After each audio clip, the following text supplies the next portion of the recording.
मित्रांनो, प्रेम आणि वेड यामध्ये एक अत्यंत पातळ सीमारेषा असते.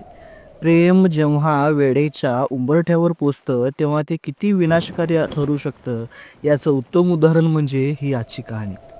ही गोष्ट आहे एका तरुणाची जो प्रेमात इतका गुंतला की एका क्षणाच्या निर्णयाने त्याचं संपूर्ण आयुष्य उद्ध्वस्त झालं. हे प्रकरण उलगडताना असे अनेक प्रश्न उपस्थित होतात. खरंच प्रेम असतं का? एका वाक्यानं कुणी जीव घेऊ शकतं? चला आजची स्टोरी जाणून घेऊया. केसचा तपशील असा आहे की ही गोष्ट गोविंदपूर विनायकनगर 15 मार्चची सायंकाळी 7 वाजता राजेश सोनफळे वय वर्ष 26 आणि वनिता वर्मा वय वर्ष 30 हे दोघं स्टार फॅमिली लॉजवर गेले होते. या दोघांचे प्रेम संबंध होते, पण ते अनैतिक होते कारण वनिता आधीच विवाहित होती. राजेश आणि वनिता एका खाजगी कंपनीत काम करत होते. ऑफिसमध्ये त्यांची ओळख झाली होती, मैत्री वाढली होती आणि त्याचं रूपांतर पुढे जाऊन प्रेम संबंधात झालं होतं. पण हे नातं वनितासाठी फक्त एक आकर्षण होतं. कितीही तिच्यावर जीव लावून प्रेम करत होती याबाबत वेगळी आहेत. त्या दिवशी ते हॉटेलमध्ये पोचले.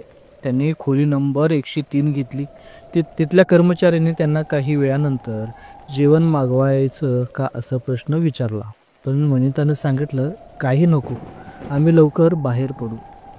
त्या रात्री नेमकं घडलं काय होतं? रात्री 8:30 दोघांमध्ये जवळीक सुरू झाली होती. पण ते एका क्षणी अचानक वनिताने एक वाक्य त्याला बोललं, तुझ्यात तेवढा दम नाही. हे ऐकून राजेश एकदम शांत झाला.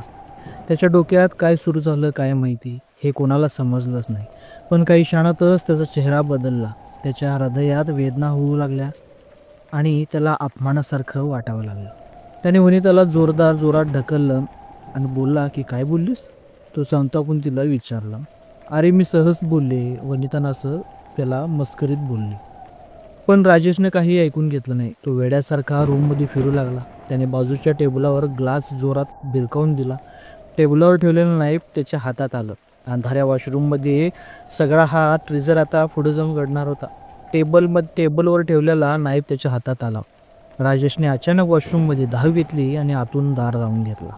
वनिताने भीतीनं दार ठोठावली आणि त्याला ओरडू लागली, राजेश काय करतोयस, बाहेर ये. पण तो आतून एकच आवाज त्यानं बोलला की तुला माझा प्रेम कधीच कळालं नाही आणि आता तुला सांगतो माझं प्रेम काय आहे. पुढच्या क्षणी जोराने किंचाळ्या ऐकू आल्या. वनिताने घाबरून लॉजच्या रिसेप्शनला धाव घेतली. काही लोक मदतीसाठी आले. दार त्यांनी तोडलं, पण जे त्यांनी पाहिलं त्यांनी सगळेच थरकाप त्यांचा उडून गेला. जेव्हा दरवाजा तोडला गेला तेव्हा समोर अंगावरती काटा त्यांच्या येऊन थांबला. राजेश रक्ताच्या थरोळ्यात पडला होता. त्याने आपल्या हातातील शीर घेतली होती. वनिता त्याच्या जागी गारच झाली. ते सगळं पाहून वनिता जागच्या जागी गार झाली. ती किंचाळली, राजेश हे काय केलंच? राजेशला ताबडतोब हॉस्पिटलमध्ये घेऊन घेण्यात आलं. राजेशला घाटी रुग्णालयात नेण्यात आलं होतं. डॉक्टरनी त्याला नाडी तपासली आणि वाक्य ते बोलून गेले की सॉरी, आता खूप वेळ झाली आहे, तो मेलेला आहे. पोलिसांनी केस घेतली.